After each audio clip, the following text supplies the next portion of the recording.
এডুকেশনে পাঠিয়েছে। আর গর্বিত মেয়ে কি করছে? হ্যাঁ, হ্যালো বাবু, খেয়েছো?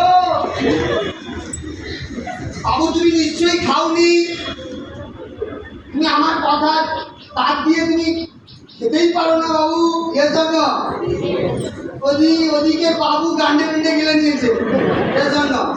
আর এদিকে মেয়ে তার বাপকে ছেড়ে মাকে ছেড়ে বাবু সোনা মোনা বানা, হ্যাঁ, এইসব করে বেড়াচ্ছে। এটাই মার্কেটে চলছে। তাহলে এটাই মার্কেটে চলছে তো। ক্লাস ভালো লাগছে না?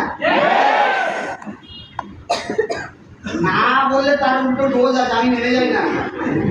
হ্যাঁ, আমি নেমে যাই না বস। আমি কখনো দুর্বল ছাত্রছাত্রীর হাত ছাড়ি না, এর জন্য হাত ধরে শিখিনি, এর জন্য উচিত তাই নাকি না? বন্ধুর মতো শিখিনি, এর জন্য নেগেটিভলি নেবে না। হ্যাঁ, মার্কেটে সব মানুষ ঘুরে বেড়াচ্ছে, বলছি না? মার্কেটে কারা? এখানেও কিছু রয়েছে শয়তান, এর জন্য ঘুরে বেড়াচ্ছে। কি ভুল বলে দেখুন, এর জন্য এখানে আছে, আসছে সত্যি সত্যি।